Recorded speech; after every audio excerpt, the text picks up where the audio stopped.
Welcome to Real Talk Wrestling. I'm your host, Josh. With me is the ultimate babyface, Chris Crawford, because we are talking about an AEW loaded premium live pay-per-view that they put on for like $60 on pay-per-view. If you want to buy it on Bleacher Report and hope it works, you can do that as well.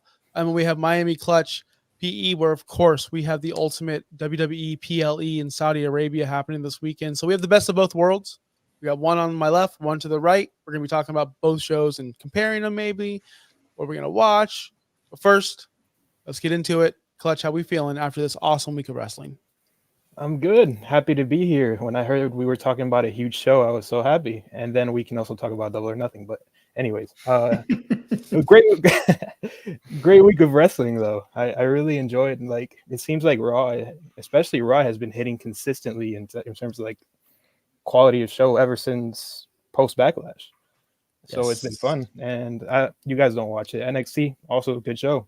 I enjoy it. So it's been consistently good wrestling for like the last few weeks, and it's been great.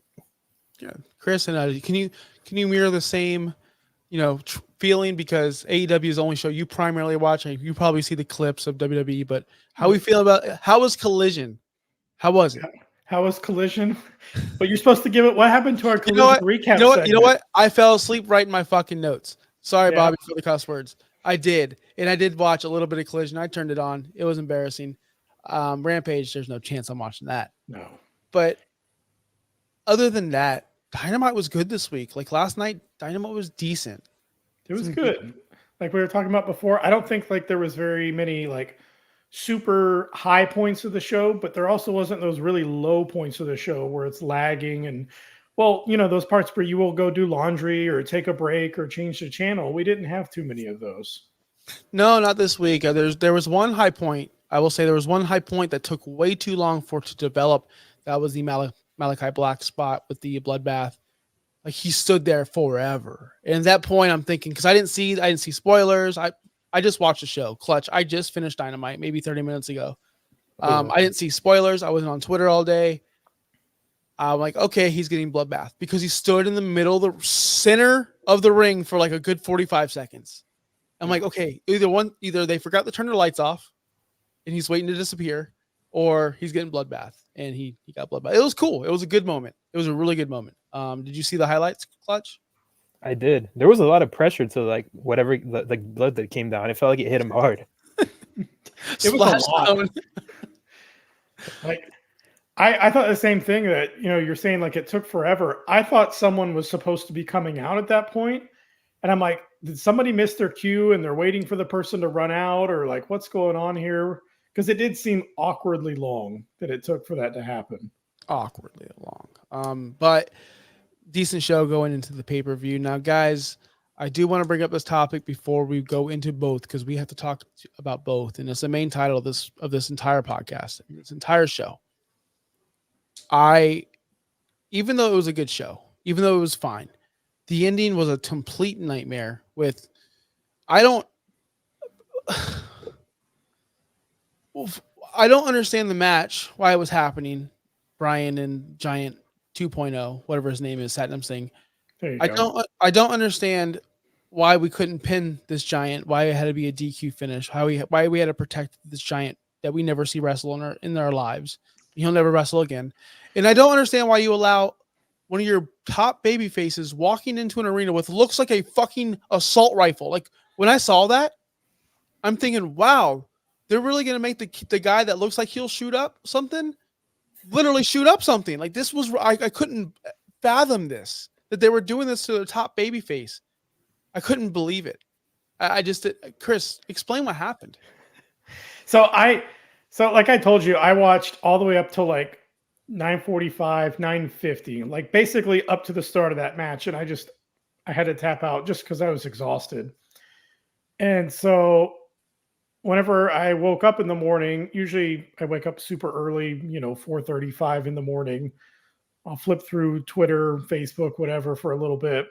So I actually already knew that it was a flamethrower before I watched it because I didn't watch that until about an hour ago. But it's one of those points, you always talk about this, that they do this too much at the end of Dynamite And like ever since you've been pointing it out, like I paid more attention to it and have noticed it. This was like the biggest example. They just try and do too much to close out the show. And it's you had, he's getting beat up, and they kept saying, like, even if I didn't watch or look at Twitter, I would have known that Darby was coming because of how many times they said that he was banned from ringside. They put up all the signs everywhere, and they kept saying it. They said it probably 3 or 4 times in that match. I'm like, okay, so yeah, you could tell he was definitely coming. But then he shows up, and it was just funny how he shows up. Tony Khan is his personal driver, and he pops out with a freaking flamethrower. Like, for what? I'm like, okay, what is he gonna do? Is he gonna like go out there and like the guys are gonna be coming up the thing, and he's gonna like point it at him and shoot it a little bit to like get him to like back off? No, he just comes up and just in the air, just shooting the flamethrower. I'm like, so what was the point? Like, even as he's standing there with the flamethrower, one of the which was it, Matt or Nick Jackson? I don't remember which. Comes up the ramp and just like, yeah, whatever, you're just shooting in that in the air. I'm still going to come up and fight you guys, rendering that whole thing pointless. I don't know. Was that a callback to something, or like, what was it? And they were just going on for so long. And I think it was Matt, because after he went through the table, he did your favorite thing, and he was overacting so bad for a while. It was like all your least favorite things to close out a show there. And that's when I texted, you're going to absolutely hate the ending to this. Overproduced, lots of unnecessary stuff, and Matt Jackson way overacting. Yes, it was a mess. And I add on top of that a pointless match with Bryan and Satnam Singh. You have Jeff Jarrett in the main event. You have just Sanjay Dutt, the biggest waste of professional wrestling rosters. Like anyone that's been rostered on both promotions or TNA or any other, create your own narrative. Sanjay Dutt is absolutely completely worthless. Did you like that table spot with him? I loved it, but I just don't.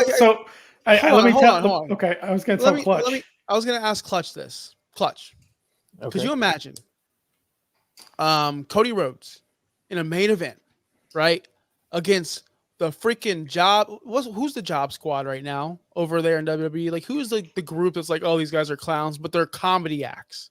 Can't think of one right now because they're so. I don't think there is one. There isn't, but unless yeah. Just imagine back in the day, R-Truth, Tozawa, and You love Tozawa, don't you? just I'm just trying to think of okay. Imagine Chad Gable's group before he was serious. Team Okay. That's right. And then, but that's the main event, and he's not even wrestling Chad Gable. Right? We didn't get Bryan versus Jay Lethal, which I would have been fine with. We would get Cody Rhodes versus Tozawa, right? And then the end of the match would be Tozawa can't tap out or get pinned. It has to be a DQ, and then just nonsense, just complete nonsense happens. You would think Cody Rhodes is a freaking joke. You would say, what is he doing involving himself with this nonsense? Then I look at Bryan Danielson and going, he's a legit Hall of Famer, and he's wrestling some gigantic moron who doesn't know what to do in the most overbooked, stupid, idiotic finish lead up into a pay-per-view ever. Yeah. Sucks. So real quick, the spot that they were trying to do is they were trying to set it up for Danielson to get thrown into the table. But the guy, I guess he's not really familiar with clearing the table and how to get it ready to put someone through it. And he just started ripping at it everywhere. And he tore down the table because, they're breakaway tables, right? All the announcer tables, they're breakaway tables. He broke the table. He broke the table just trying to clear it. And I'm like, what is going on right now? This is bad. I said there was no lows in the show. This was. The more I'm talking about, this was a low. Luckily, it was at the end of the night, because when it's in the middle, you lose interest and start to flip the channel. But yeah, it was a mess. I think if I was still watching, I probably would have rolled over at that point. Yeah. Like, this is just not going well. And I think the whole reason why they had him wrestle him was not because it's the job squad and the comedy. It's because of the size difference, I think, because Danielson is 5'10", and that guy is like 7'4". So I think they were trying to do, I get it. It didn't work, but I think that's the angle they were going for, is this impossibly tall task for Danielson to, try and overcome. And that he was going to be fighting from behind, and it was all setting up to Darby coming back. That's really what it was for. It is. The problem is though, too many matches on AEW are predictable because it's top A star versus job squad guy. Like I saw a promotion or a promo of, John Moxley or somebody like, Lance Archer, you think you're going to beat me on Collision? Yes. We all know you're going to beat Lance Archer, bro, because everyone does. Like their matches are just, I texted you, Brian Keith. Why is he in this triple threat match? Because he's taking the pin. Yep. AEW's been, they opened the freaking show with babyface that's in a feud with heel and another babyface that's in a program with another heel. Hey, let's just tag those guys together. Ultimate Vince WWE prime right there. That's Vince in his prime booking. Oh, you're a good guy and you're a good guy and you're fighting these. You guys have nothing to do with each other, but you know what? Orange Cassidy and Will Ospreay tag team against these two bad guys. Yep. Well, even Miranda, who was only half watching, she commented that. She's like, wait, why are they fighting if they're going to fight on Sunday on the pay-per-view? I'm like, well, because she's only half watching, and I'm like, well, they're fighting. It's the two good guys tagging against the two bad guys, and she's just like, oh, geez, and that's exactly what it felt like. Was a very Vince type move. Yes. All right. That was 8 minutes of negativity. Let's get to the positive side of wrestling this week. Yep. Clutch. We had some great wrestling. So who stood out? Who was the best? What was the best? Because there were so many good matches this week on Raw and SmackDown. What was your favorite one? I personally I'm a women's wrestling guy. I like women's wrestling when it's really good. When it's bad, it's bad. But when it's good, it's good. And 19 minutes of wrestling on Raw for Io Sky and Lyra Valkyria. And I found that to stand out really good. For everybody that says the internet likes to say that WWE is very predictable. Well, Lyra Valkyria beat Io Sky. Clean as a whistle. 19-minute match going to the finals of Queen of the Ring. That's not predictable at all. So I think that's the one that I really enjoyed the most. I enjoyed the Chad Gable things going on Raw. And he got heelish, and at the end, like the crowd started catching on and started chanting "You suck" like Kurt Angle. Yeah. It was really cool. Yes. I really enjoyed all of that, everything you just said. There was so much more to this show. Some bright spots on the SmackDown side. You didn't see anything on that side yet? I guess SmackDown was so far away, and we have SmackDown on tomorrow night, so probably out of your mind, but I'm really digging everything that's going on over there.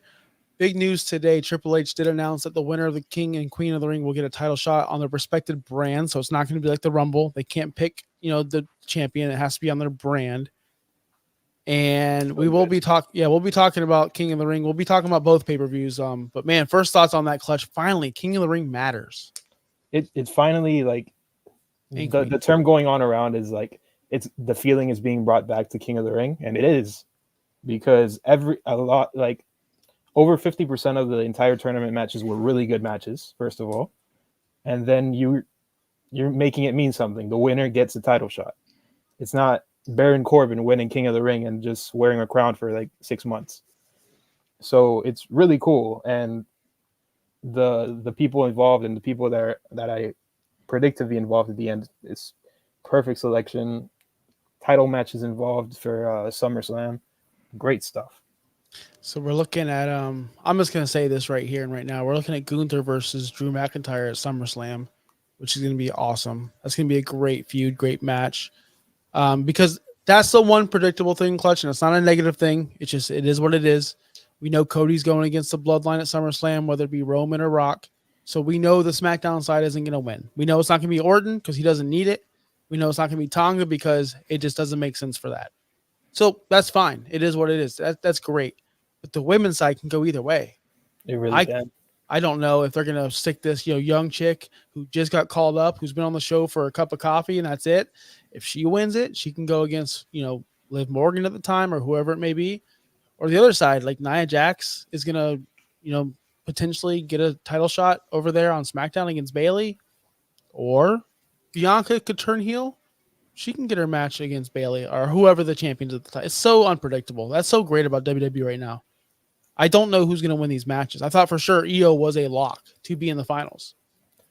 You see, I don't think the men's final. I made this my picture today for a reason. I don't think it's a lock. And I have a feeling that we're not going to go the direction of Cody Bloodline at SummerSlam, and it's going to be a little bit further down in the year, and maybe we can get Cody Randy at SummerSlam. Are you ready to boo Randy Orton? Because nobody else is. Well, nobody's ready to boo Randy Orton until Randy Orton does the thing, and everybody's ready to boo Randy Orton. But right now, I mean, you're kind of right in the sense that people are just starting to sing along to this song. He's probably the most over he's been since he was, I guess, RK Bro. It was kind of like RK Bro was a very like over, as much as some people didn't like it, but it was over. But in terms of babyface over, yeah, he's been since maybe when Evolution turned on him, I think something like that. Mm-hmm. So I think you do have a point, but I also do see Randy winning somehow. If he does, I wouldn't hate that. But you know what's going to happen. Chris, you know what's going to happen. You saw it. The fans will turn on Cody. People are already turning on Cody. He's getting old. He's getting tired. He's getting washed, boring, long-winded. And if you put the Viper against him, the way Randy Orton is now, people are singing a song. People are into him. People are knowing his time is almost up. Not now, but right. This is his last like prime years. Yep. If he punts him in the head, people will cheer. They will. People like bad guys. People were rooting for, not rooting for Roman, but they loved to boo Roman. They wanted to be part of the show. I have a bad feeling if they do Randy versus Cody, it's going to be bad for Cody. And not in the same way of like, oh, he's annoying. No, people will turn on him because they already are. I see it. I know you see it, Clutch. What do you think's causing people to already turn against him? I honestly don't see it. Have you? Okay. The reactions are still as loud as they've ever been. Okay, maybe I'm going towards the internet base because they are. It's a small minority. That's what I mean. It is. It's a small minority. But how long? And people turned on Cena when he kept on winning over and over and over and over and over again. Cena, I don't know. In his prime, I'll say this: he's never been this over as Cody. Whoa. Prime. Cena has never been unilaterally cheered until he was already past his prime and everybody appreciated him more. He's always been good. Cheered, yes, but over, I don't think. When you hear the dun dun dun, right, boo, no matter what, back in the day, now forever, that pop was nuts. People love to when Cena comes out, it's always the get up and look left or whatever. Cody's the same way, but you're right. He's universally loved, but I can see people turning, man. I really do. I'm getting tired of him. But I'm in minority. I've seen. You're part of that little internet group. That's the thing. Hey, man. I'm on Twitter probably less than anyone on the show lately. Oh no, Chris is never on Twitter. Damn it. I'm barely on as of late. Lucky you. Too much. I can't do Twitter anymore. It gets me angry. It gets my blood boiling when I see some dumb stuff, and then I say some dumb stuff, and then I get the backlash of it. So it's best to stay away from Twitter from now on. So with that being said, 2 good weeks. I don't want to go too long. Let's get right into the pay-per-views. We're going to start with, you want to start with King of the Ring because that's Saturday? Yeah. I think that's fair. Sure. So it's going to be in Saudi Arabia, everyone's favorite place to watch a pay-per-view. The worst. Why is it the worst, Chris? Because I don't know. Some people can't go over there. They don't like it over there. I don't know. I just don't like the Saudi shows. I've never been a fan.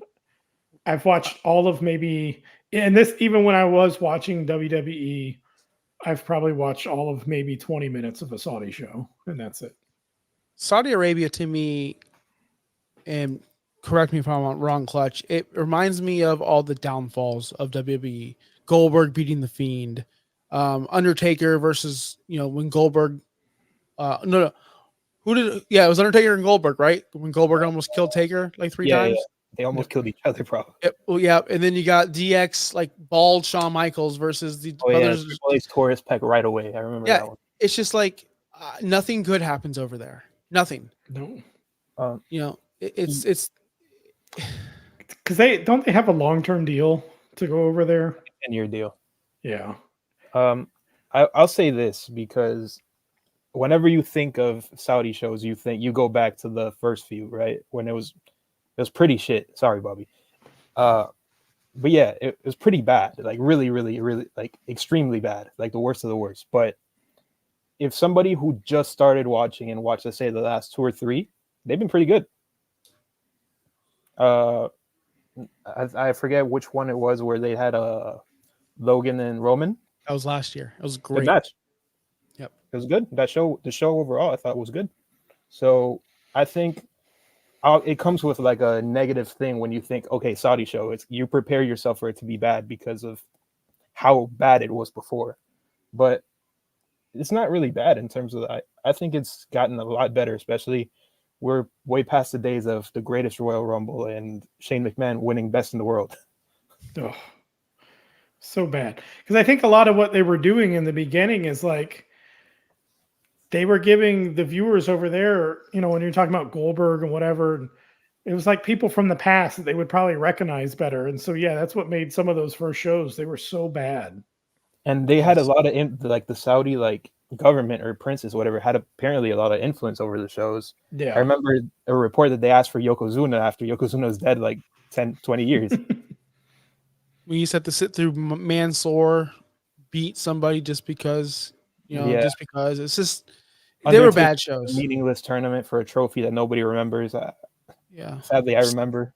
Somewhere Braun Strowman still has that green title belt somewhere. All I remember is Goldberg destroying the dominant ass Fiend, and that killed me. Mm-hmm. Yeah. Yeah, it killed him. Killed the Fiend character. It was awful. Yeah, Bray Wyatt was never the same after that as a character. No, never. All right, let's get into it. We'll start from the top. We'll start from the bottom. We're on CBS. Thank you so much. We have the Intercontinental Championship, Sami Zayn, which I'm super surprised that he's going over there, versus Chad Gable and Bronson Reed, a triple threat match. I'm excited for this match. Obviously, Bronson's there to take the pin, in my opinion. I don't think he belongs there whatsoever. I'm not scared of a 5'2", 300-pound man. But I will say I'm very excited for Sami Zayn and Chad Gable. Hopefully, Bronson's out of the ring most of the time. Clutch. Is this where Chad Gable wins it? Is Sami dropping it this quick? I feel like you want to progress a little bit more because Chad Gable is still with Alpha Academy, bullying them because they're not good enough. I think he finally wins it when he's united himself. I still think it's going to happen with the Creed brothers. They already showed a segment on Raw. I think it's going to happen, and I think that's when he wins it. And he should win it, I think, in a one-on-one match. I think Sami gets away with it. Gable comes this close again, but Sami takes it at the very end. Chris, have you been following this storyline whatsoever? Not at all, but I'm glad to see that you guys are now joining me on the Sami Zayn hype train, because I remember for WrestleMania, I was the only one that picked him to win. So I'm going to pick him to retain here.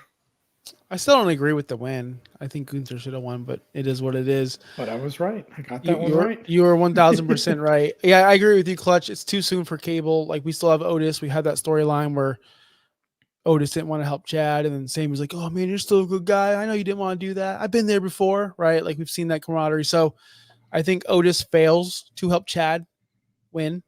I feel like Chad gets really close to it, but Sami Zayn pulls it off by maybe beating Bronson Reed after Chad Gable hasn't beat. Otis somehow blows it. We see the Creeds on Monday night following the pay-per-view or the PLE because he's so frustrated with Otis. Like, he can't get it together, so the Creeds beat the hell out of him.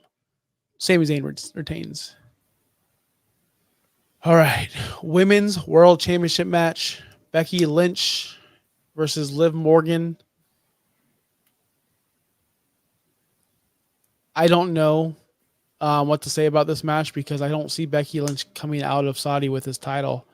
Clutch, I know you're more interested in this match than I am, so who do we have winning? I'll say this, it might surprise you. I'm kind of uninterested. The build has been meh. So I like them both as wrestlers. I do. And I kind of think like the winner of that can depend on who wins Queen of the Ring. Because Lyra and Becky, for those that watch NXT, have history. Lyra has pinned Becky for the NXT Championship. There's something to do there. But also, I mean, you can do Liv Morgan, and eventually Rhea comes back, and you do that match. So I have no idea where it goes. To be honest, my gut is telling me Becky retains. Honestly, I have no reasoning behind it. My gut's just telling me Becky retains. Chris, I know you're hardcore into this match. You're huge. You're a big The Man fan, right? Who are we going? You going for Becky Lynch to retain? It's gonna be Becky. I just don't see Liv as winning. I haven't seen enough on Liv as being a threat from what I've seen on Twitter. Obviously, I haven't watched the show. And a little note right here on CBS that is another thing why I remember why I don't like the Saudi shows as much is that WWE rarely pulls the trigger, or have they ever really pulled the trigger on a title change at a Saudi show? Yeah, I think Kevin Owens got buried there. I think The Fiend got buried there. So, but not much, right? Very rare that they get a title change. Yeah. So this wouldn't feel like, I don't know, this doesn't seem like it would be the one. Yeah, I can honestly remember one title change. I think there might obviously be more, but didn't Goldberg beat Kevin Owens there, or somebody beat Kevin Owens? And that's where Goldberg beat The Fiend for the title. No, he did do that, but I think Kevin Owens lost the title at a Saudi show before the Jericho match. He did lose it to what's his name? Yeah, he lost it to. Damn, I keep forgetting Goldberg. Was it Goldberg? Goldberg buried both of them, right? Goldberg at some point beat Kevin Owens. I remember that, but I'm not sure. I don't know if I think it was. I think it was in Saudi. I'm not sure, but I'm gonna do my best impression of Liv, and she's going to win the WWE Women's World Championship, and she's gonna face Rhea Ripley at SummerSlam if she's back by then. Hopefully, back by then. We're gonna get Damian Priest out of the Judgment Day. Rhea's out, so we need to build it back up with Liv Morgan, and maybe Carlito can take that spot. I don't know. They're not going to kill the Judgment Day now. So I think Liv wins the belt, which makes Rhea come back and get pissed off about it. All right, next match on this card. We got, another women's. I guess Lyra versus Nia Jax or Bianca Belair. We don't know who won on Friday night, tomorrow night. So first off, Clutch, who wins Friday night? It's like the playing game in the NCAA. And who's going to win Queen of the Ring? I think Nia Jax wins on Friday.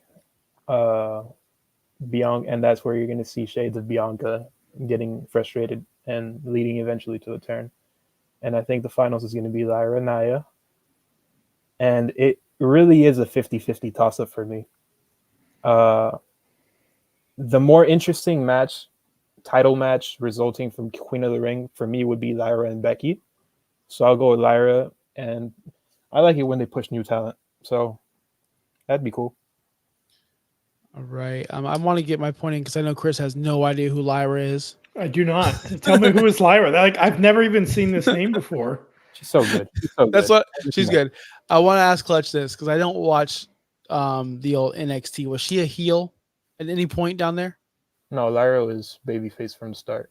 All right. I think Queen of the Ring and King should both be heels. I think it's a heel tournament. I said that last week. I think Nia Jax, there's nothing worse than a babyface winning an award like this. Like, I'm the king of the ring. Like that just makes you cocky and arrogant and a heel.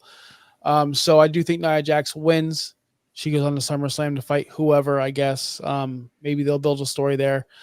Unless they plan on turning Lyra heel and having her turn on her, like, I guess, mentor or whatever you want to call Becky Lynch. That would be an interesting story, Clutch. But that would involve turning someone heel. And they would have to turn Lyra heel, I believe. Yeah, it would be. It'd be interesting. Chris, who's your pick? Let's do a full round of Lyra. Or let's go with the new talent there. I have no idea who I just looked her up to see. I don't even recognize her face. I've never even seen her She before. just got drafted 4 weeks ago.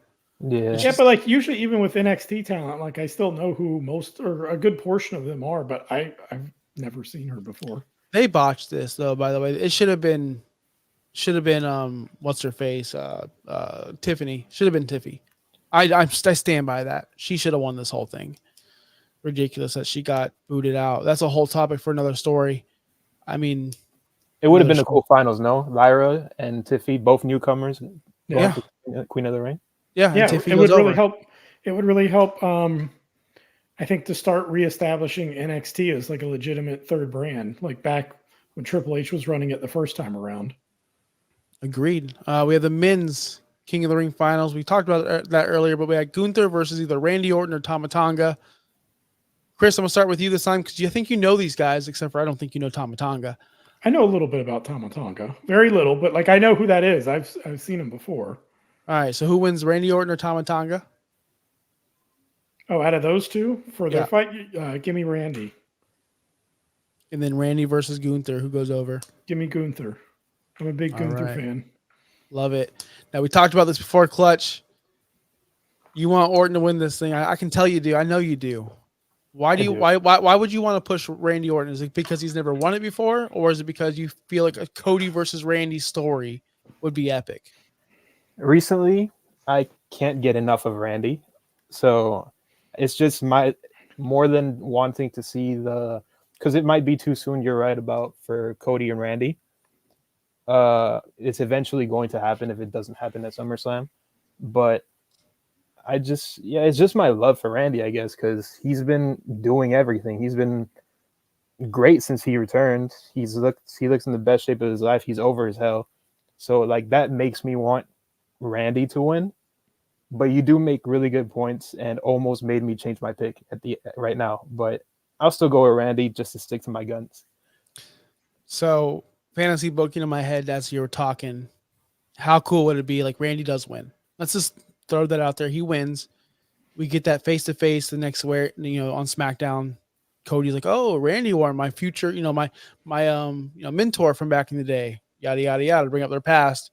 We can see like a little bit of a turn from Randy, but like he doesn't do it. Acts like he's hearing the voices. Maybe he has an opportunity to punt Cody in the head, but he doesn't. We see weeks of that leading up into SummerSlam. I think that could be cool. Doesn't really get a full turn, but he teases it along the way. And we get kind of like a tweener match versus an ultra baby face. That would work. I think that would work because Randy Orton doesn't have to be full heel or full baby face. He could be in the middle. Stone Cold was in the middle. Why can't Randy Orton? Everyone gets an RKO. That'd be cool. But Gunther wins. Come on. I don't mind. I'll go straight up and say I don't mind either. Gunther was my pick at the very beginning when they first announced the tournament. So if he wins, no complaints from me. He deserves a world title match. Gunther versus Drew, SummerSlam, bucket. Because the thing is, I always thought that they would go for SummerSlam that it was going to be Punk and Drew, and that's the match that they were setting for. How I wanted this to be a Punk free show today, but because he's not on the card. But how close is he? Right? How close is he to being okay? My guess, because Meltzer talks a lot. I hate when Meltzer reports things because he basically said it could be July, it could be August, maybe September. So he just gave a 3-month span. My fantasy booking, I have no idea when he's actually going to be ready. It would be that Punk comes back in Toronto at Money in the Bank as an appearance, and then setting up the SummerSlam match with Drew between that. That would be my preference. You don't think Drew goes over on Priest at Clash? No, I think he does. And Drew defends the title against question mark at Money in the Bank. Punk comes out, and that's how it starts. And Punk versus Drew for the title at SummerSlam. So then Gunther couldn't win. So that's your Randy Orton thing. Okay, but in my world, Randy Orton won. I'm reading it. I'm picking up what you're putting down. All right, the last match I love, by the way, we're gonna go through AEW. It's gonna be match 15. I love how this is tight to the point. I love it. I love 5-match cards, by the way. People hate it. I love it. I love it. There's too many pay-per-views in the year, so five matches is enough. Quality over quantity. It's easy. We don't have to have Damian Priest versus whoever. You notice how no one's crying about that? Why don't we get a world championship match with Damian? But they cried about it when it was Roman Reigns or someone else. This is perfect. We don't need to see a world championship match every single month. Oh. Correct. That's the perfect way to counterbalance them having 10, 11, 12 pay-per-views. And that's something that AEW is going to need to adjust to. If they're moving to this more pay-per-view format, they need to start cutting back matches. But we can get into that more. on the AEW side. Yes, we will. All right, we get the main event: Cody Rhodes versus Logan Paul. I'm so looking forward to this match. I don't know why it was put together. I don't understand it. I don't know if the Prince requested it. Last year, we got Logan Paul versus Roman Reigns. Logan Paul is Mr. Saudi, I guess. I guess he's the biggest star over there. The United States Championship has been taken off the table, thankfully. I thought that was a bad idea from the start. Having Cody win and relinquish the title is kind of weak. This is going to be a great match. I'm looking forward to it. My only question to you is, does Logan come close to making you think like he's going to win? Clutch. Do you think will you believe it? Like, oh, or no? I'll always say no before the match, and I'll say no right now. But during the match, I just know he'll do something. I'll be like, for a split second, my mind will be like, oh shit, he won. Sorry, Bobby. Yeah. So, but more than anything, I just like the match. I like the matchup. It's like, I don't know if you remember this, Josh, but I called Cody versus Logan for Backlash. I don't know if you remember that after it was post WrestleMania. I called it for Backlash, and they went with what they went with, and perfect decision with AJ. But yeah, I've been wanting Cody versus Logan. I don't care the reasons. I just want it. I just love how there's no story. If this was AEW, like, well, there's no story. What's the story? Because there is no story. It was just a match made, which is totally fine. You could have those matches. Not everything needs a story. Some do. I just don't know like what we're doing with Logan Paul. We're putting him in matches against people that we know he's going to lose. Like we know twice in a row, his 2 title shots, we knew he was going to lose. What are we doing with him? Do you think he ever gets over the hump and becomes a world champion, or is he ever like just the entertainer? He just has a mid-card title that can put on great matches. I think he'll compete for the title sooner rather than later. I think he's going to lose it at SummerSlam. They're setting up the seeds for, I don't know if you saw SmackDown, for LA Knight. Yeah. I saw it. It was awesome. Just I like those little things in the Triple H era, how you have the little just 1 second stare down, how you know it's gonna happen down the line. It's awesome. Yes. Chris, back at you. Are you interested in this match as a non-viewer, as a non-WWE diehard? Are you gonna turn on the Peacock and watch this? As a former WWE diehard. Yeah, actually this match, I think from what you guys were saying, it doesn't necessarily need to have a story. From an outsider's perspective, this match interests me even with no story. I don't need a story for this match because I think Cody, he's always put on good matches. Logan Paul, he's been surprisingly good. I remember when he first got announced WWE, I'm like, oh, this is going to be a quick little thing and whatever. But when I watch his matches, they're really, really good. So this is one of those times. This is like what we used to do with AEW. They would have some good stories, and they'd occasionally throw in a match in there. It didn't have a story, but we didn't care because it was 2 really good wrestlers that we just wanted to see fight. And I think this is exactly that. So I think this could be probably the most entertaining match of the night. So I'm all for it, and I think Cody wins because I don't see Logan Paul winning a championship right now. Does he kick out of Crossroads? No. He shouldn't. I think they're making the Crossroads do something again after him hitting 17 on Roman. He beat AJ with 1, so yeah, he beat AJ with 1. Do we see IShowSpeed get like I guess through a table or anything? Do we see any goons during this match, or is it going to be one-on-one? Somebody's coming out. I wouldn't put it past WWE to like bring out Jake Paul and then somehow strike a deal with Mike Tyson. I wouldn't put it past WWE and Saudi. You think they would do that though, so close to their fight? Don't you think the boxing committee or whoever runs the boxing, they would hate it? Yeah, they would hate that, right? Hate that. There's no way they would allow that. They probably have some contract where you can't, like, obviously do anything physical before the match. But maybe just Jake Paul, just to be there in support. I could see something like that. And then Logan always has a goon. At one point it was KSI, then it was IShowSpeed. There'll be somebody. I do not know who KSI is, but I'm embarrassed to know I know who IShowSpeed is. He plays Fortnite, I believe. At least that's what I saw on YouTube. I would hope that they would do away with all the goons coming out because that was such a big part of Roman's story. It would be nice to see them move past that with the world title scene, with anyone involved in that. Just have 2 people fight, or if it's a triple threat, 3 people fight.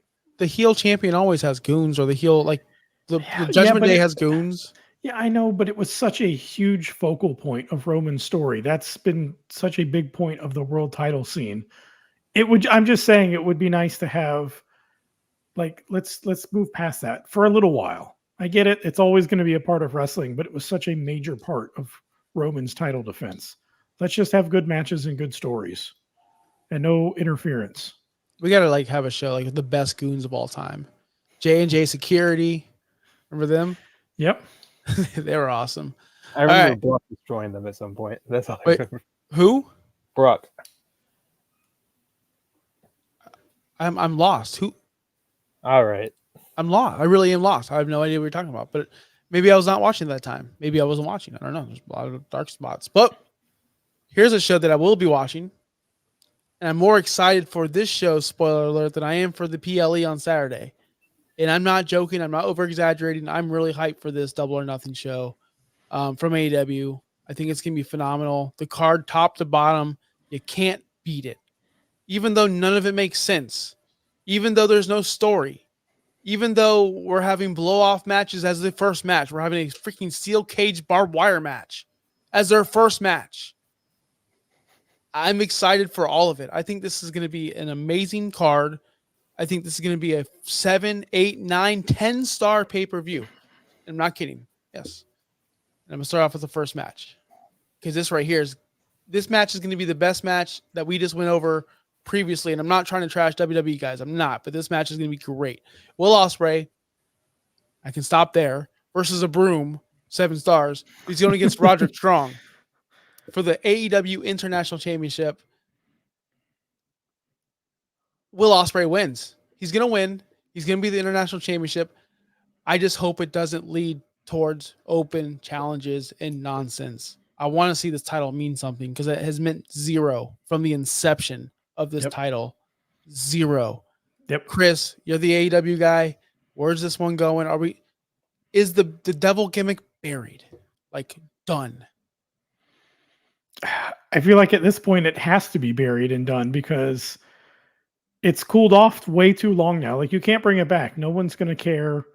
Anytime in any wrestling, if you have something and it's red hot and then you move away from it and then you try and bring it back later, and you move away from it for no reason really, or not a good enough reason, and then you come back, it never works. So yeah, I think that it was such a big thing and they absolutely dropped the ball on that one. But I agree with you. I just don't see Will Ospreay losing any matches anytime soon. It feels like he's always going to be at the top of the card. He's always going to be winning matches. And it makes a lot of sense for him to be the international champion. I'm excited for him to become the international champion for what you just said. I want this title to mean something. I want it to have some kind of a story because all it's been about was Orange Cassidy open challenge matches week in and week out. So they need to bring something to this title. Will Ospreay, he's a phenomenal wrestler. I'm hoping he can bring a good story to it. So I have hope for that title with him having it. So I'm very interested to see what he does with his first title. Now, Clutch, obviously not a viewer every week. I know you're seeing Will Ospreay highlights out there because he is the best in the world right now at what he does. Are we excited for this match, Clutch, at all? Are you like, oh, Roddy Strong? Why is he in the match? Because that's how I feel. Roddy Strong, but I'm still super excited for the match. But listen, Roddy Strong? I was reminded that Roddy Strong is in AEW right before the show. So I know how good Will Ospreay is, so I'll always look forward to Will Ospreay doing something, and I'll watch a clip of him doing some crazy thing that's awesome. And I know really amazing analysis by me, but just Will Ospreay wins, and that's it. So on Dynamite, they had that tag team match, and Will Ospreay came out, Aussie, right? People are going nuts, and I'm thinking, this is so sad, because if he was in WWE right now, when he would do because Chris, you watch the entrance, he runs to the ropes, and people go, Ospreay. If that was WWE, the whole goddamn roof would be blown off. There, you heard the echoes We won't even talk about the Jay White promo where you heard the fan scream. Oh my god, that was so funny. But if you watch the entire, because you only saw that highlight, if you watch the promo, you hear fans screaming and it's echoing throughout the arena. That's how quiet it was. They were so dead. Beyond dead. Where were they last night? Do you remember? Bakersfield, California. Somewhere in California. Bakersfield, somewhere. I don't know. But I did hear on Jim Cornette that stadium holds, or that arena holds 10,000 people. And at the time of their recording, they only sold or distributed 1,200 tickets. Whew. That's bad. Beyond bad. But yes, Will Ospreay. It just was sad to see him. And then you see Roderick Strong come out and you're like, oh, wait, he looks like a science teacher. He doesn't look like a pro wrestler, although I do like Roddy Strong.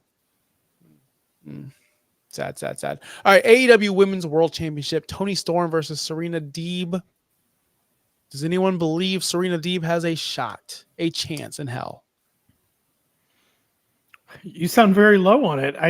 A chance? Sure. Because, I mean, Toni Storm, she's been champion for a while. I still think Tony's going to win it, but I think Serena Deeb has a chance. Like, I wouldn't be completely shocked if she came out with the title. I feel like they've been building her up a little bit, not a ton, but I don't know. Why are you so low on Serena Deeb? Because it's not Serena Deeb. It's not Serena Deeb, Chris. This is one of the few stories that are actually being told on AEW television, which is going to end up with Mariah May versus Toni Storm at whatever pay-per-view it's going to be. So Toni Storm isn't losing this title until she wrestles Mariah May. Yeah. She's not. It's just, that's the story. She's coming out dressed as old Toni Storm. They're doing synchronized moves like on the top rope, and they're working as a team finally, right?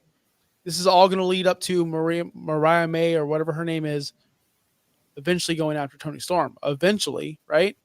What else are we doing here? Yeah. No, I mean, based off that, she definitely should be the winner, but I don't know. I guess I'm not as low on Serena Deeb as you are. Clutch, you know who Serena Deeb is? You guys taught me who Serena Deeb was, I think last week or the week before. She was a bald punk chick from Stratus Society. Yeah. Yep. And she's awesome. She can go. She's one of the best wrestlers on the women's side that I've seen. Like, technically, so I hear. But she's boring. But she's good in the ring, but she's boring on the mic, which is AEW TNT Championship match. So we have all these championship matches. I don't think there's a non-championship match on this card, by the way. Adam Copeland versus Malachi Black in a barbed wire steel cage match for the TNT title. This one I can see going anyway. This is one of the most unpredictable matches out there. Chris, I'm going to start with you. Do you think Malachi Black's finally getting this push and Adam Copeland will be forced to bend the knee to the House of Black and join the House of Black? No, I think Adam Copeland is going to retain. But I don't see, and part of it is just because Malachi Black, he's almost always on Collision. And this is going to be the TNT title, which has kind of been like the face of Dynamite. That alone right there just makes me think that Malachi Black isn't going to win. Adam Copeland, I feel like he just got the title. It just feels very quick. Now, granted, the TNT title doesn't stick around for super long like the world title normally does on one person. It still just feels a little too soon for Adam Copeland to already drop that title. And the fact that he brought back, the Brood gimmick last night on Dynamite, I don't know. I feel like that would kind of fall flat if he were to bring that back and then immediately lose. I feel like he needs to at least get a win with that gimmick. Do you think that we see Gangrel? I've seen him on AEW before. Do you think he comes back for this pay-per-view? No. No? I don't. Just a little appearance? Why would that make sense, Chris? Why not? Why not? He goes back and like Buddy Matthews comes out or Brody King and old ass 80-year-old Gangrel's like, I'm gonna stop you. Like what? No, just like maybe even if it's just for the entrance or whatever, just a little hype up the beginning of the match. Not necessarily to get involved and like throw punches. I think that it would take away from Adam Copeland to have Gangrel there. I truly believe that. Unless you have Adam Copeland and Christian Cage together. Yeah. that's when it's appropriate. But you don't burn it just on Adam Copeland. Okay, fair enough. Clutch, do you agree with that? I do. Okay, thank you for that. I thought you were gonna say, yeah, you agree with Chris. I'm sorry, I overstepped it. I I do agree, but they might actually do Gangrel. I mean, they did the blood thing, Brood style. And there's been like a interview circulating about Edge talking about wanting Gangrel for WrestleMania, and they didn't want to. So I could see just Tony being, haha, I'm gonna do better than WWE. Here you go. Here's Gangrel. So then, do we see the entrance with the fire and the elevator? Do they even have the rights for the music? Because the music makes the entrance. They kind of used the music when they did the blood bath last night. Chris, Oh, you remember that? You heard you heard the breathing. And I'm sure if they don't get it exact, they could make something very close to it, close enough. You know, it's been long enough for a lot of people. They won't notice some subtle differences to it. They didn't say, like, after the bloodbath, the announcers weren't like, oh my gosh, it's a bloodbath. They didn't say any of that stuff. It was mainly Taz going, God, all this shit's all over me. Sorry, Bobby. Like, Taz was so mad. I think he was legitimately mad. Yeah. It was so much, and it went everywhere. Because you could see it on like the little sidewall, the barricade there after their match. It was everywhere. It was chunky too. Like it was really chunky. So I think there's a chance Malachi Black wins, and I think there's a chance Adam Copeland, because let's face it, I'm sick of this run. I'm here for whatever he wanted to do with the Judgment Day. I want him to do that with the House of Black and make them relevant, because we all know he wanted to make the Judgment Day more than what it was at the time, and now it's evolved to something great. Don't get me wrong, it evolved into something great. But Adam Copeland at that time in WWE wanted to lead a group of people and elevate them. They had these stupid ideas where he's a vampire and there's magical things happening. He didn't want any part of that, so he wrote himself out of that. I can see him taking a role, as in taking a loss, joining the team, and maybe turning heel. Maybe. We'll see. I think I'm picking Malachi. I'll pick Malachi. All right. We have Clutch, did you pick? I'll take Edge. I'm calling him Edge, by the way. Fair enough. Yeah. Fair enough. All right. Dean Ambrose versus Takeshita. I love it. for the IWGP World Heavyweight Championship Eliminator match. They can't even fucking put the title on the line. They got to do some stupid Vince McMahon Eliminator match. That alone makes me not want to watch this match. That alone makes me think this match is going to suck. But it's going to be awesome. I think the match itself will be fine. But I think looking at these, and I feel like a lot of times lately in both WWE when they were doing them and AEW, they would have these eliminator matches, but like the champion would win. So like that would be it. It was always, because you got to beat the champion to get a title shot. So you got to beat him to try and prove that you could beat him a second time, right? Which I always thought was a weird way to do a number one contenders thing. I'm wondering if they're doing this on the pay-per-view to help give a little bit of love to over to the other promotion by saying, okay, here we go. I think Takeshi's going to win this match. And then that way they can announce right there, okay, hey, go catch their show. This is going to be a title match now. Look at the banger they just put on. You're going to get the title match. You're going to want to watch the rematch between these two. I think that's why they're doing it that way. Oh, so you think this match, the rematch or the title match, is going to be on the IG or the New Japan pay-per-view? Yeah, that's interesting. That's what I'm thinking. Is they're using this because it was always supposed to be like a two-way street between the two promotions, right? But it always felt like AEW was always benefiting. Maybe this is a way that they give back a little bit. Hey, we'll have the eliminator match on our pay-per-view when we got all these eyes on the product. And then it'll set up a pay-per-view match for you guys where people can go watch the rematch. So I'm going to pick Takeshita for that reason. Otherwise, what are we doing here with this match? Like, that's the only logical explanation for why this is happening on AEW. I'm just trying to use some logic here. You said that keyword logic. Yeah. It's why it's not going to happen, right? You hear that, Clutch? He thinks that Tony Khan has logic. He thinks. By the way, Mr. The whole show on Dynamite, and for ever since Tony Khan's been injured, the Young Bucks have been running the show. But recently, this week and I think last week, Tony Khan just texted me that this match is official. Can't the EVPs just say, "Nah, fuck him"? He's not. No, because that's what they've been doing this entire time. I don't know. No logic at all. But I do think that I think Moxley wins. I don't think Moxley takes the loss here. Unfortunately, I would like to see Moxley lose, but he doesn't lose. He just doesn't. And Takeshita hasn't really been built up as a champion. And wouldn't you want the main event of a New Japan show to have a New Japan competitor for that championship, not an AEW competitor? So I don't see how New Japan wins in that way, where the New Japan guys, imagine if you're watching AEW and for the AEW title, we have Shibata versus old grandpa guy on your pay-per-view that you're paying $50 for. Two people you don't even watch, Chris, on AEW television are fighting for your title. Where did Takeshita come from? It doesn't matter where he came from. No, but where did he come from? For real, where did he come from? I'm assuming New Japan. Okay. So it's not completely foreign. It's not like we're just pulling a completely random wrestler. So the guy who left us is going to go fight for our title and go back to his television show on Dynamite and leave us. So listen, their champion works for AEW right now.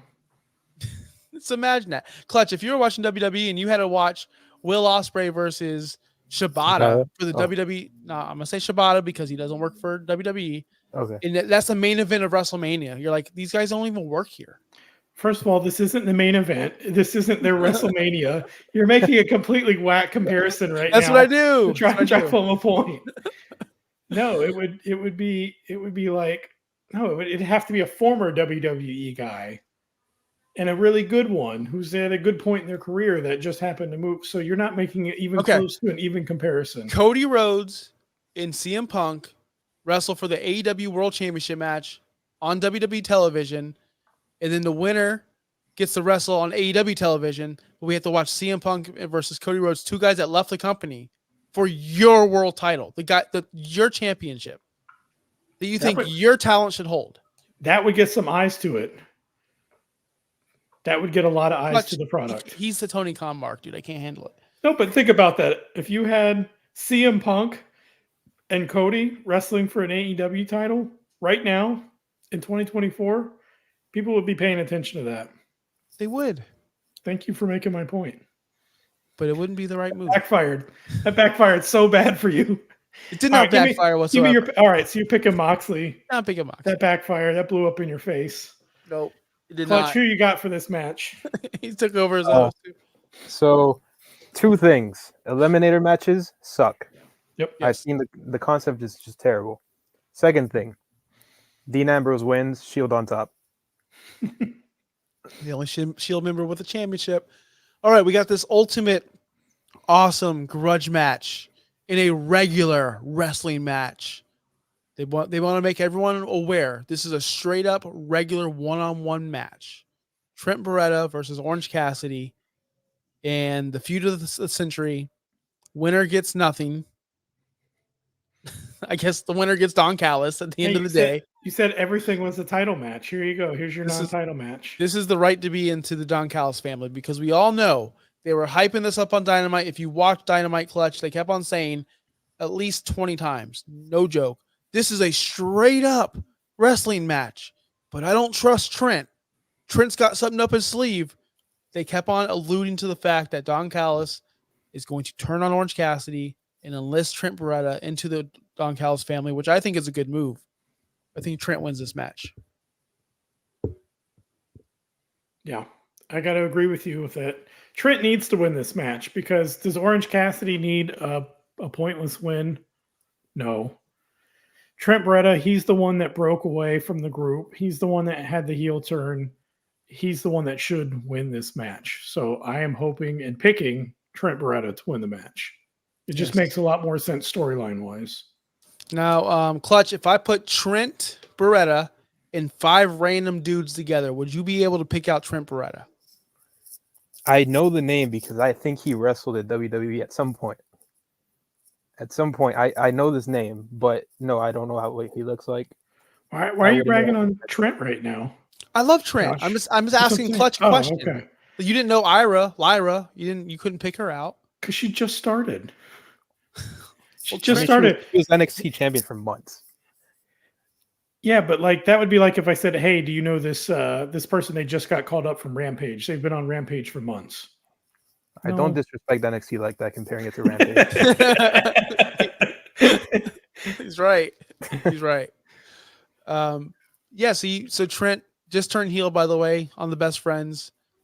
I'm sure you know that. Super hot angle. And for some reason that no one can explain, Don Callis picked Orange Cassidy's side. Again, has nothing to do with the breakup. The Best Friends have never interacted together. Totally out of control. Don't understand what's happening. But this is setting up for Trent to have a huge run in a group. But is it going to be a huge run, Chris? Is he going to be the Wheeler Yuta of the group, taking all the L's? Because I'm sure they're tired of pinning Takeshita. Will Hobbs is out with an injury for who knows how long. And you can't keep on pinning Kyle Fletcher. You can't. It's the same thing over and over and over.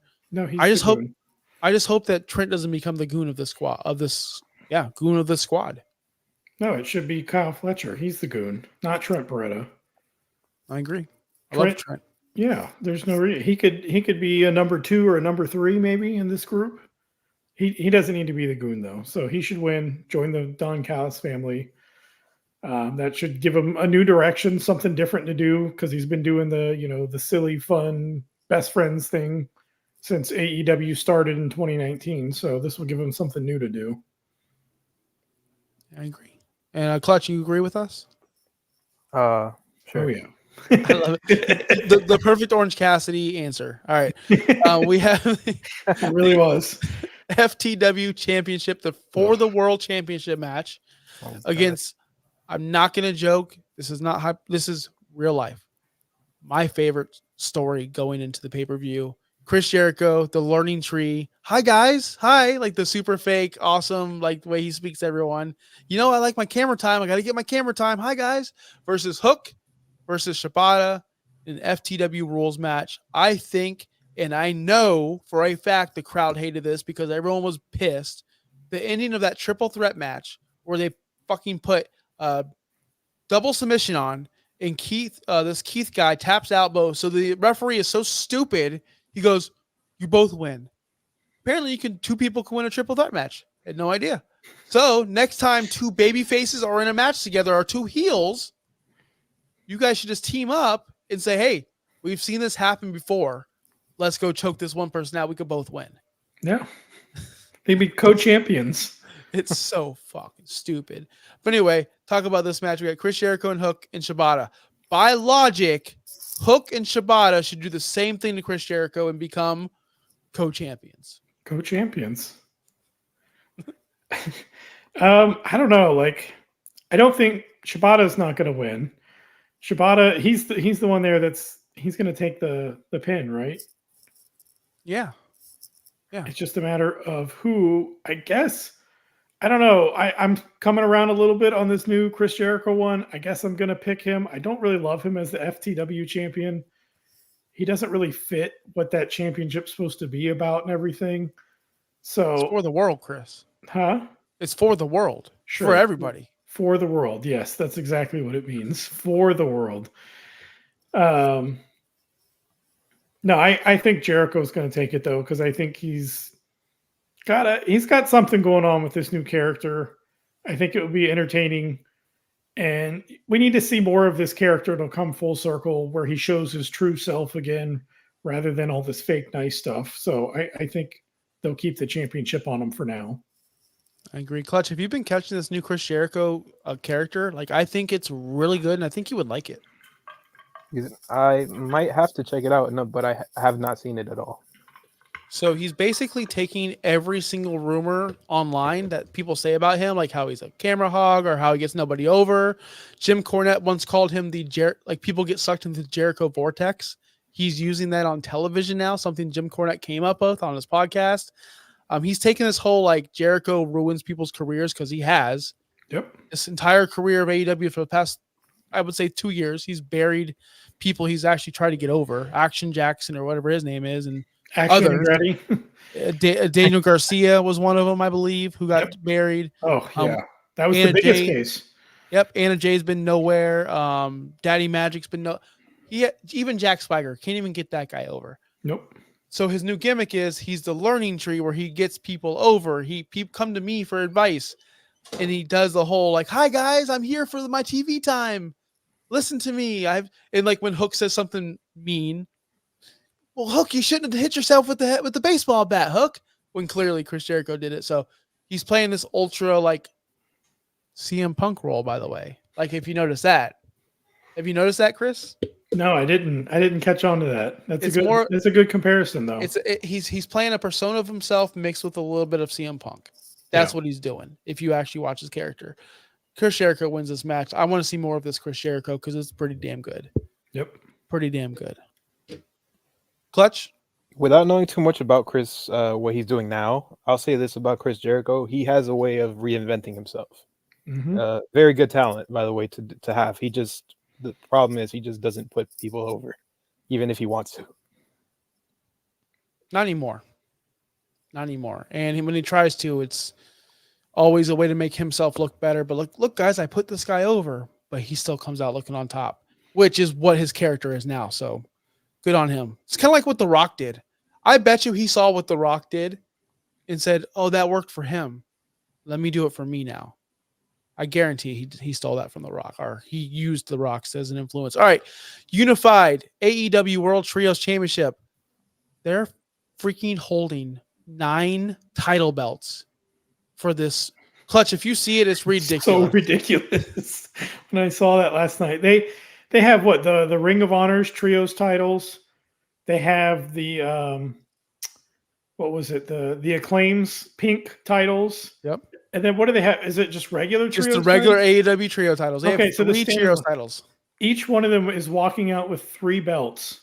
And so whenever they all came out, because they have so many belts to hold, they had a wagon that they brought with them. And they started tossing all their belts in the wagon because it was too many for them to all hold. I don't know why they have this many belts. Why do they have it doesn't make sense for them to have the pink belts. No. Unless it's just showing it off in the face of the Acclaim, but they're nowhere to be seen right now. So I don't understand why they have the pink belts. They should only have the 2 belts apiece. If they were in a feud with the Acclaim still, they should have the pink belts. Yep. But they're going against the returning Death Triangle, Pac, Penta El Zero, and of course Ray Phoenix. He is back from injury. So if you weren't aware, the Bullet Club Gold is Jay White and the Gun Club, Clutch, Colton Gunn and Austin, Billy Gunn's sons. And then, of course, we all know the Death Triangle. They're freaking awesome. They made the return. I think this could be the match of the night. I think that this is going to be the match of the weekend. I know I said Will Ospreay is going to be 7, 10 star, whatever. But realistically, like if you want non-logical nonsense, no tagging, quick tagging, spots, flips, tables, ladders, chairs, hammers. If you want all of the chaos, watch this match because all of these guys are going to do incredible things. All of them. From Jay White to the Guns to Pac. It's going to be incredible.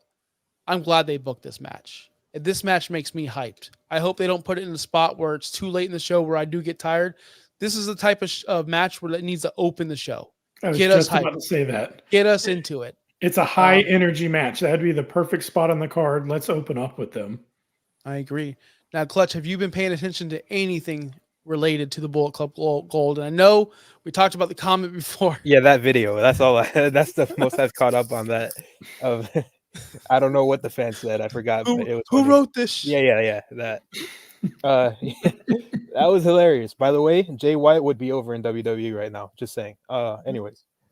Yeah, but I didn't know this match was happening until when you mentioned the Death Triangle, I'm in automatically. I'll probably actually watch the match back fully because I really, really like Penta and Ray Phoenix. Yep. They were like, when I gave AEW a try early on, they were my favorite thing because I'm a big lucha guy. I loved Rey Mysterio growing up, so they're my cup of tea. So as soon as he said that, I'm in. I'll probably actually watch the whole match. Yeah. I do think the Bullet Club Gold go over, unfortunately. I think they have to retain. They have to. Jay White's your big, free agent acquisition. Got to keep him relevant. They're doing a terrible job at it. Remember, He's been he on like was, multiple pre-shows, hasn't he? yeah, Like, and not pay-per-view. yeah. The last one he was on a pre-show, but that was coming off of main eventing against MJF for the world title. He went from world title to pre-show. They But do like not know. that's like they the don't- Tony Khan special. You give the new guy the big match, and then he just goes down and does nothing. Joe went from world championship to nobody knows. He's on TV. He's feuding with nobodies. Whenever Swerve loses that championship, he's gonna go back to doing nothing. I know. Because they're going to have no direction for him. They don't have direction for him now. Yeah, they don't. It's embarrassing. It's a triple main event. I think that's the match people care about the least. I agree. Clutch. I had to think about it. Like, do people care more about Willow and Mercedes? I think they do. Because they want to see Mercedes in the ring. Although nobody cares about this stupid main event that we're going to talk about later. The Chaos in the Arena, Mayhem match, Anarchy? whatever. I don't give about that match.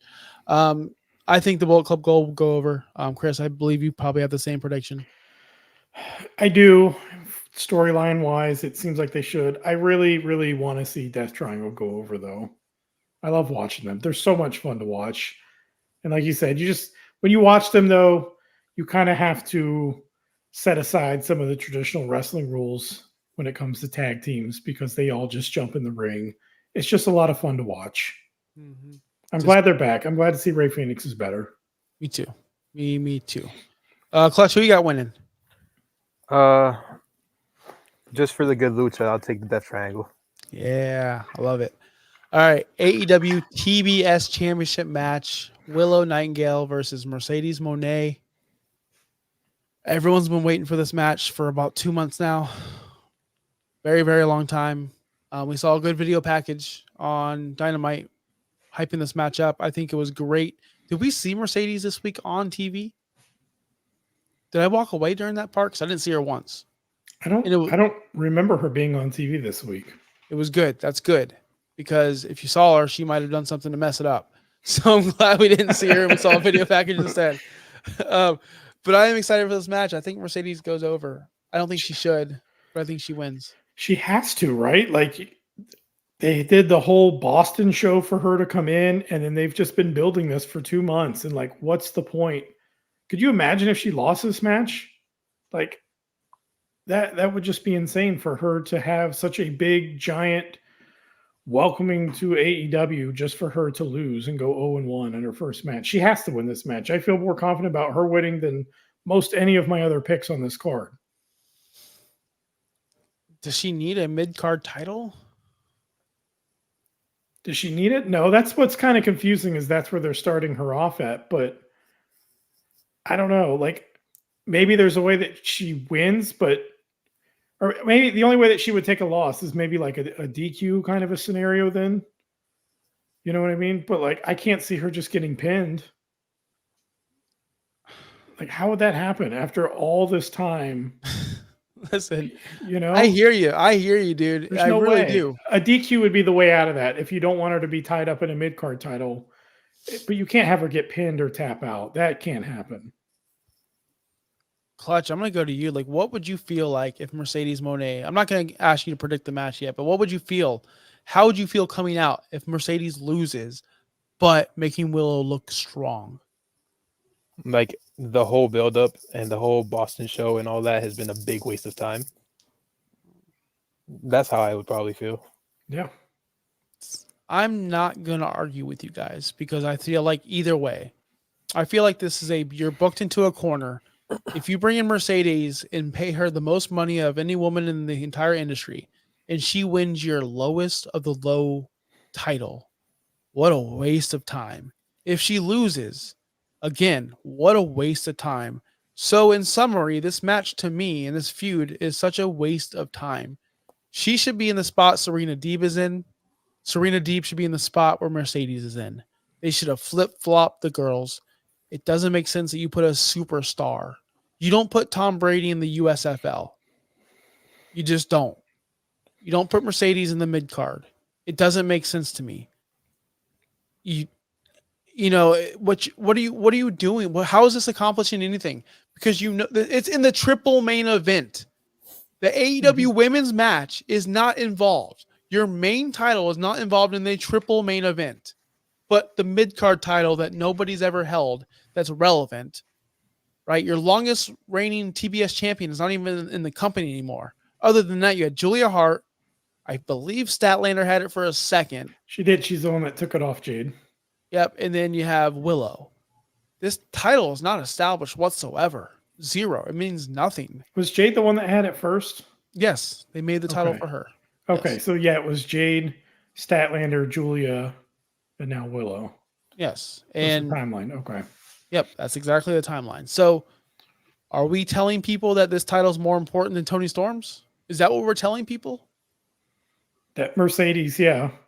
It's kind of weird, though, that that's the direction that they decided to take, is to put her in the mid-card title. And now exactly that. It's going to overshadow the main title right now. But you couldn't have her going for the main title. And, you know, you made a valid point why Toni needs to keep her title for now.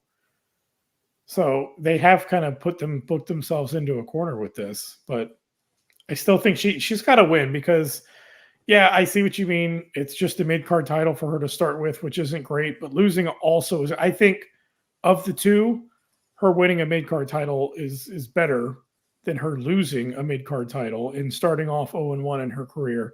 Unless, again, they go the route of her getting herself disqualified. That would be kind of the way out, the cop-out to that situation. She's not taking a loss. She's not getting pinned. She's also not now tied up in the mid-card title.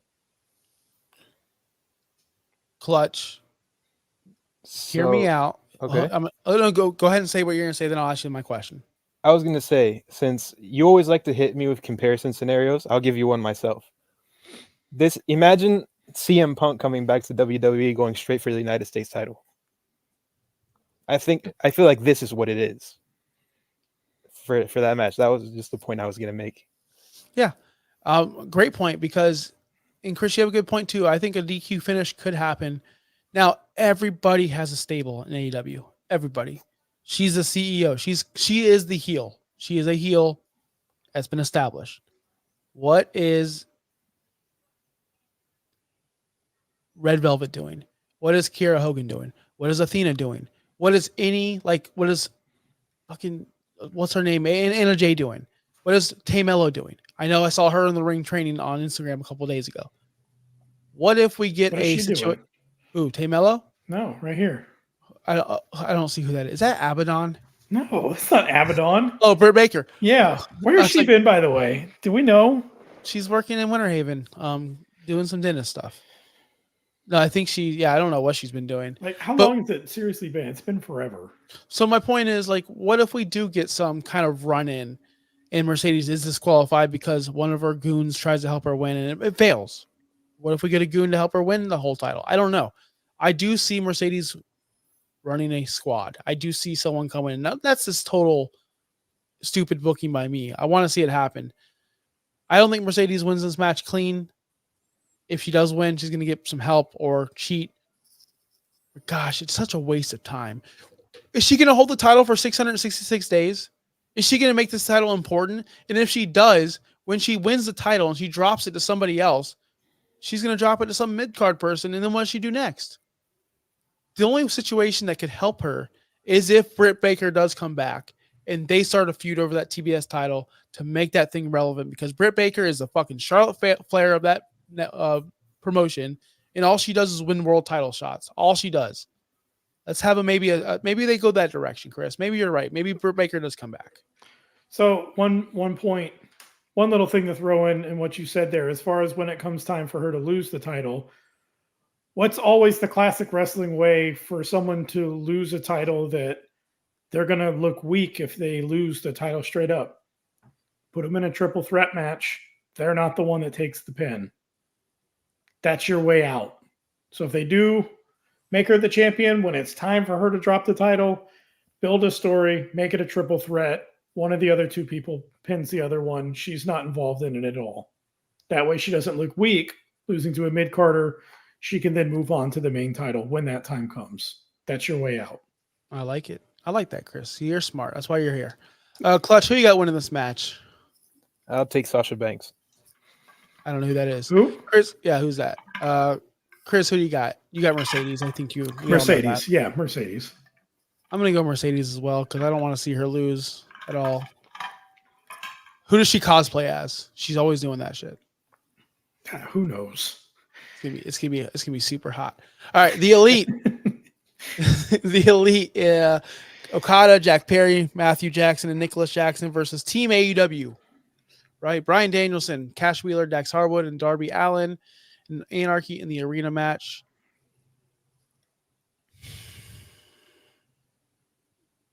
I think I've never been so uninterested in an Anarchy in the arena match or anything of that nature. It would have been way better, 1,000 times better if we had Hangman Page in this match, if we had Kenny Omega in this match. That's the only thing that could have saved this match. But obviously they couldn't go for certain reasons. Are we interested? Do you care? Clutch, as a casual fan, are you thinking like this is going to be awesome? No. I really have no interest in the match. I find it kind of funny that they're putting two of the biggest Punk guys as Team AEW, though. That's kind of funny. Yeah, it is. It's hilarious. Like when Punk was fired or suspended the very next night, Cash came out and did the Punk like during his entrance. Like they're so hardcore CM Punk friends. Another Team AEW. Team AEW. And that's probably why Matthew and Nicholas booked this match. Because hey, you think CM Punk is so cool, we're gonna fucking be one of CM Punk's guys. Bryan Danielson is just, I don't even know why they threw him in there. Doesn't make sense. I see the Elite winning. I don't see any other outcome. I just don't see any other outcome. If you have the baby faces winning right off the bat, then what are we doing this for? Yeah. No, I think it's going to be, give me Matt Jackson pinning Dax Hardwood. Who? Matthew Jackson pinning Dax Hardwood. He's going to give you a cheesy smile into the camera, and you're going to hate every second of it.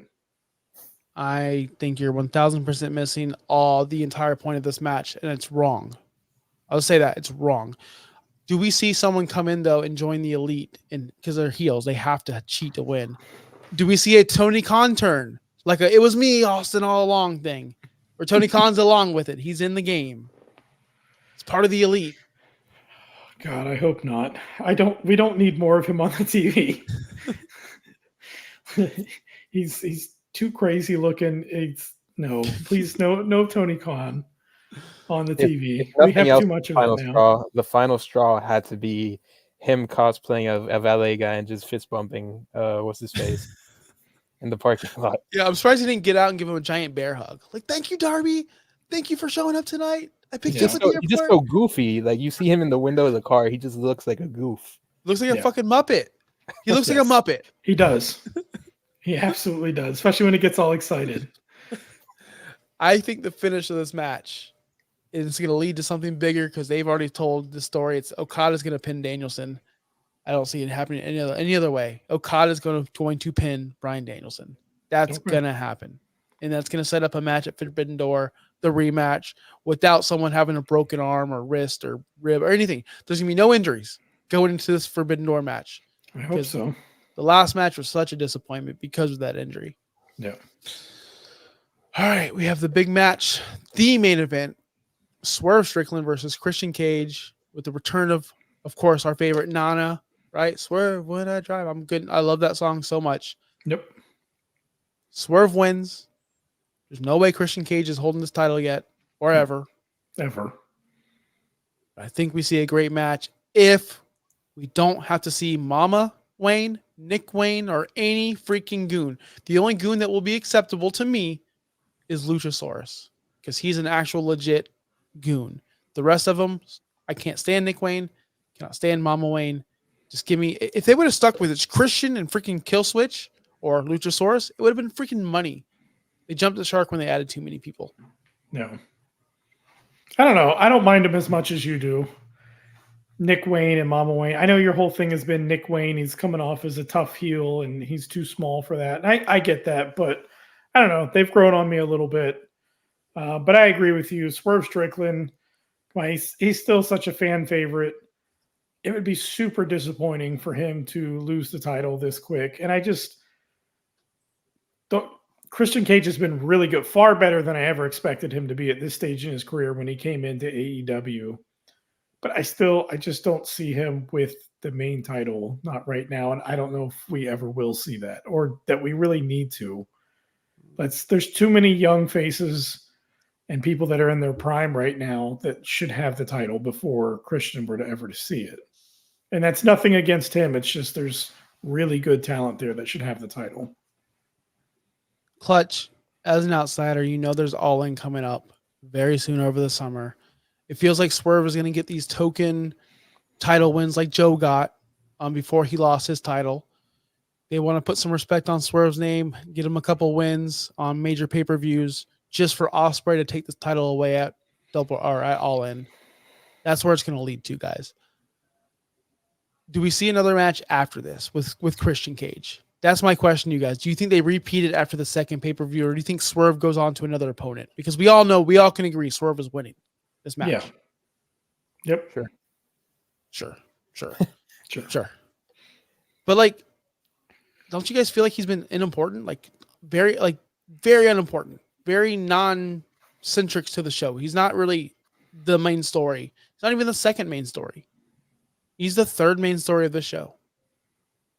No, he's not. I think right now the main story has been the Young Bucks have been they've been the main focal point of the whole show right now, especially with them taking control and getting their own intro. So yeah, it's kind of been disappointing that once Swerve finally got the title, he's kind of been pushed down the card almost. Yep. It is. And Mercedes Moné is getting more of a push than him at this point, I feel like, and Will Ospreay. So your world champion is probably the fourth priority on your show, and that's a big problem. It's a huge problem. Yep. But it's going to be a great match. We always say that. It's going to be a great match. It is. Do we see the Mogul Embassy at all? Probably. I'm sure. Yeah, because you're going to have the Mogul Embassy on one side. You're going to have Christian Goons. They turned on Swerve. So do you think Christian Cage is going to have them Tony Khan likes to overbook everything?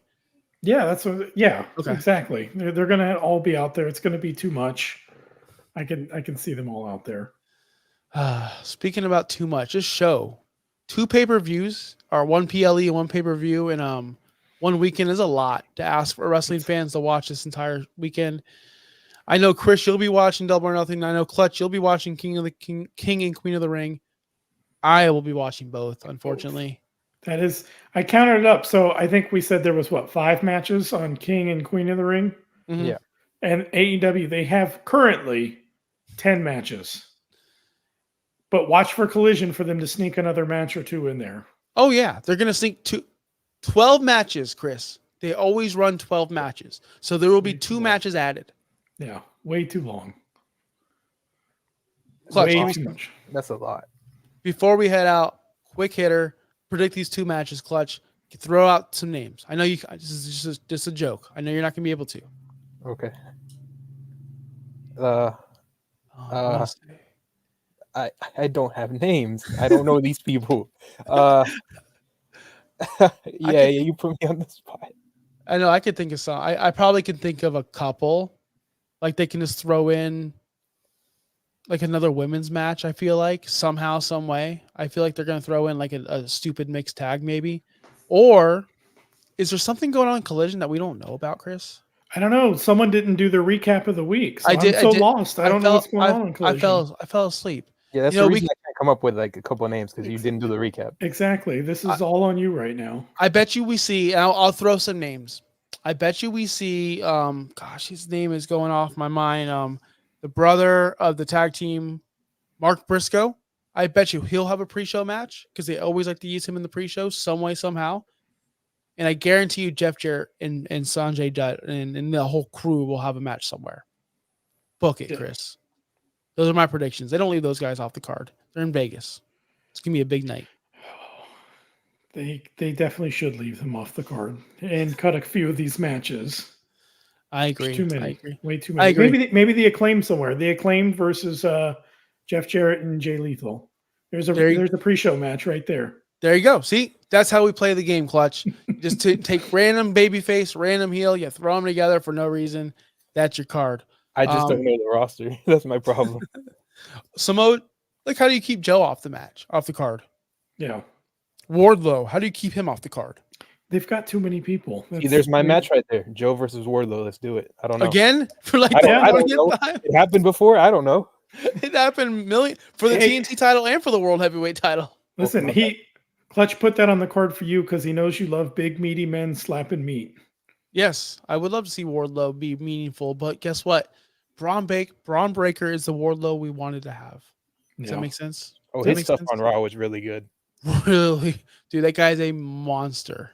That guy's a beast. I think he's going to be the next big thing. All right, let's get out of here. It's been an hour and a half. Clutch, I know it's like probably 6 a.m. your time. It's late my time. Guys, follow us on Twitter. Make sure you watch it. I'll be live tweeting throughout the entire show. Make sure I'm going to plug our other show, No Holds Barred. We are going live right after King and Queen of the Ring. We're going to give live reactions, talk about what happened. There's only 5 matches, so make sure you tune in right after the show. We'll also be covering the press conference as it goes live. We'll be, having that on the screen as well. So we'll be talking about that. AEW, won't be talking about that so much because, just like Clutch, Bobby doesn't watch that stuff. He says, I ain't got time for that stuff. I don't blame him. I do not blame him. If I wasn't married or invested to AEW, there's no way I'd still be watching. No way. 0 chance. All right, guys, we're going to get out of here. Any last words? Hey, I'm looking forward to an awesome weekend of wrestling. 2 great shows coming up. I'm looking forward to this amazing show coming up and also Double or Nothing.